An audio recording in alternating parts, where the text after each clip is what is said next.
Good morning and welcome back. You're watching World News and I'm your host, Klaudia Czerwińska. In Ukraine, Russian missiles and drones have struck the city of Kremenchuk overnight, while Moscow claims it has faced one of the largest Ukrainian drone attacks in recent history. No casualties have been reported as of yet. Kremenchuk in the Poltava region came under a barrage of Russian missiles and drones overnight, hitting local energy facilities for the second time in a week.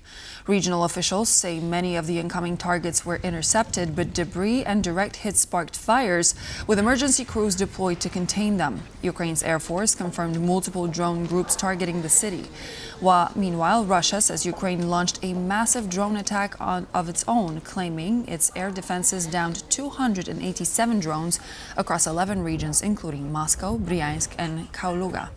Figures that cannot be independently verified. Such attacks typically target military sites, air bases, and oil depots as Kyiv seeks to undermine Russia's wartime economy. On Wednesday, the U.S. House of Representatives approved a new $900 billion defense spending bill, which includes military aid to Ukraine. According to the bill, Kyiv will receive $400 million per year from the Ukraine Security Assistance Initiative, or USAI, in 2026 and 2027. The new spending bill reauthorizes use of the USAI program, which supplies arms to Ukraine through contracts with U.S. defense companies. The draft also places limits on President Donald Trump's ability to reduce the number of American troops stationed in Europe and withhold support for Ukraine. According to the legislation, at least 76,000 U.S. servicemen will have to be stationed in Europe at any given time. It also requires the Pentagon to notify Congress within 48 hours of any decision to restrict intelligence sharing with Ukraine. The bill received bipartisan support in the House of Representatives and is now on its way to the U.S. Senate, where it is also expected to easily pass the vote.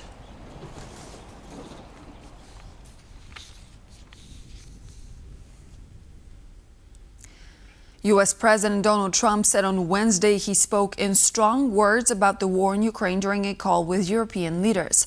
Trump added that he was also urged to attend a meeting in Europe this weekend, but suggested the U.S. may not take part, saying, quote, "We don't want to be wasting time."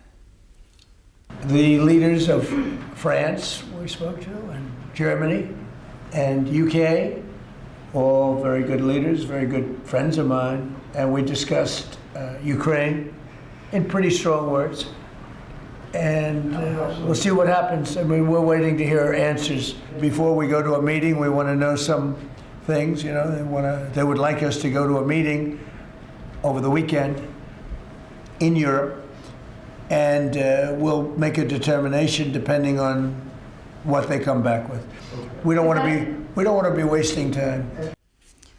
President Volodymyr Zelenskyy said on Wednesday he expects members of the Ukrainian parliament to propose their solution to holding elections under martial law.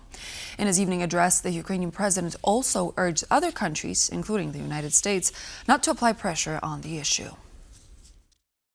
Сьогодні я говорив з представниками Верховної Ради України. I will not allow any speculation against Ukraine. If partners, including our key partner in Washington, speak so much and so specifically about elections in Ukraine, about elections under martial law, then we must provide legal Ukrainian answers to every question and every doubt. It's not easy, but pressure on this issue is definitely not what we need. I expect members of parliament to propose their vision. Security challenges depend on partners, primarily America.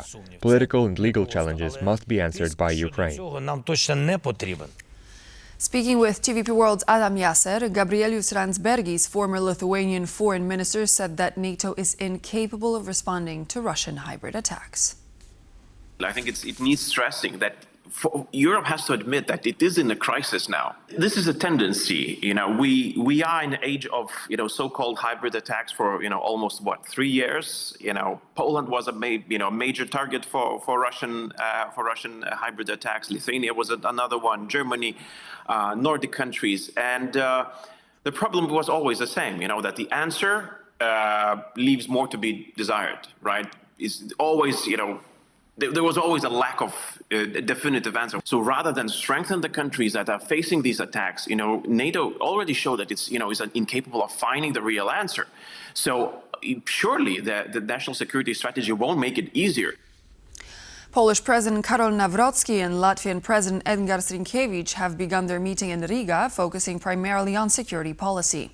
Key topics on the agenda include the situation in Ukraine and developments in the Baltic Sea region. President Nawrocki is in Latvia for a one-day working visit. Following a private discussions between the two leaders, plenary talks will take place over a working breakfast with delegations from both countries. Later in the morning, the presidents will address the media before Nawrocki meets Latvian Prime Minister Evika Sirina. At noon, the Polish leader will visit Camp Adaži, where Polish troops are stationed as part of NATO's enhanced forward presence multinational battle group.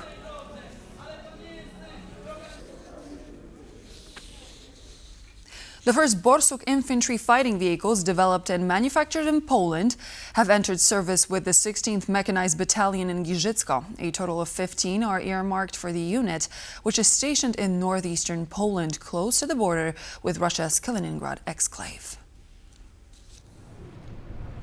The new combat vehicles will provide the Polish forces with a much-needed upgrade, replacing the 50-year-old Soviet-made IFVs currently in use. Weighing nearly 30 tons and measuring 8 meters in length, the Borsuk is armed with a 30mm autocannon, spike missile launchers and machine guns. It also boasts amphibious capabilities and features a 360-degree day and night vision systems. The vehicles are produced at Huta Stalowa Wola, with a total of 111 set to be delivered to the Polish armed forces by 2029.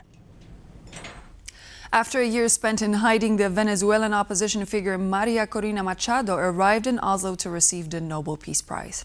The award recognizes her struggle to change Venezuela's political system and shift it away from Nicolas Maduro's authoritarian regime to a democracy. Machado appeared on the balcony of Oslo's Grand Hotel, greeted by hundreds of her supporters. The 58-year-old had to secretly leave Venezuela in defiance of a decade-long travel ban imposed on her by the Maduro government and missed the award ceremony by mere hours. The Venezuelan politician was nominated for the Nobel Peace Prize by U.S. Secretary of State Marco Rubio. After her victory was announced, she dedicated the award to the Venezuelan people and the President of the United States. Just like Donald Trump, Maria Corina Machado described the current Venezuelan president as the head of drug cartels. Furthermore, she accuses him of cooperating with Iran and supporting terrorist organizations such as Hezbollah. Bulgarians gathered in Sofia's Independence Square on Wednesday evening, where a new anti-government protest came together in the fight against corruption and called for the resignation of the current government. These protests come ahead of the Bulgaria adopting the euro on January 1st next year. I have been involved in the social and professional circus for the last 15 years. Does the comparison of Parliament to a circus offend you? No, it does not offend me. This is completely normal around the world.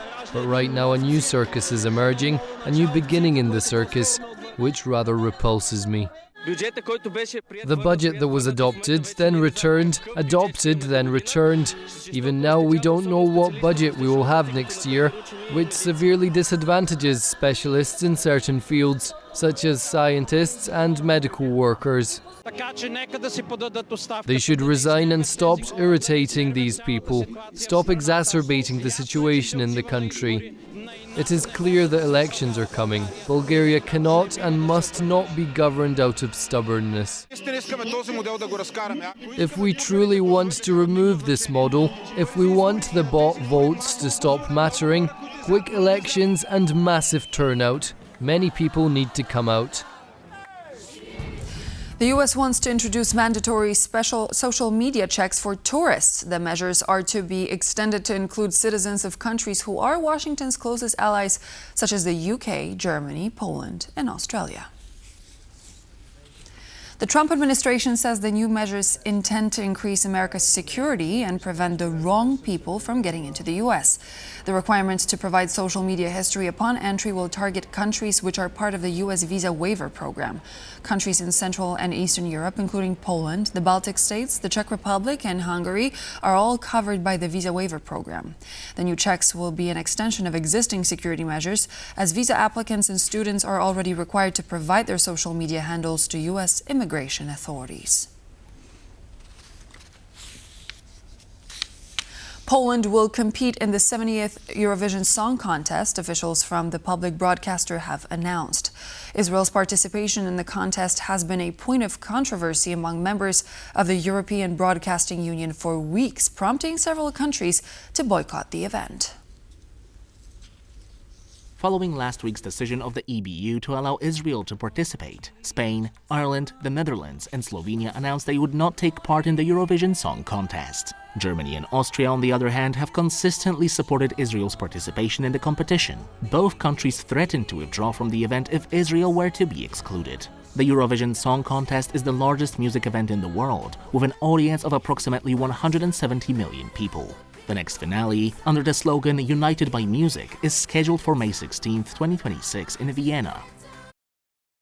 On December 11th, an extraordinary exhibition and show called Remade in the EU will present 28 designs and creations at the Europa Experience Center, made exclusively from discarded materials. Straight from the catwalks of the fashion capital of the world to Warsaw, the exhibition will showcase items such as cables, carpets, hotel towels, and denim rugs.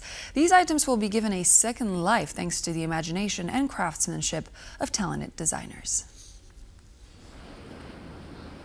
Fashion muses come in all shapes and forms. Nowhere is that more true than at the Remade in EU exhibition that just kicked off in Warsaw, where carpets, cables, and hotel towels alike have all been turned into striking fashion designs. Behind the eye-catching projects are creators from 27 EU countries and Ukraine. Among them is Bea Schenfeld, a Swedish designer with Polish roots. The main theme is recycling, how we can recycle textiles in fashion. I have brought with me two different outfits. One of them is made out of quilts, old quilt technique, and one of the other outfits is made out of simple knitted carpets made out of old jeans.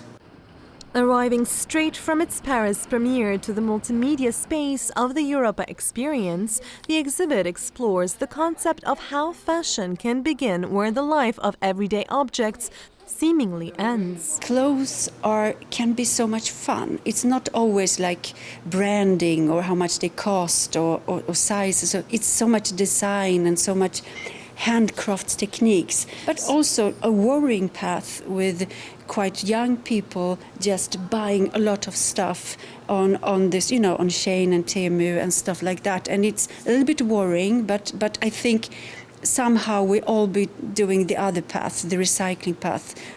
The exhibition is free of charge and runs until January 10th, and visitors might just get inspired to try their hand at creating something seemingly out of nothing. And so this was all the latest news. Thank you for joining me. I'm Klaudia Czerwińska, and I hope to see you back here on TVP World in just a moment for more.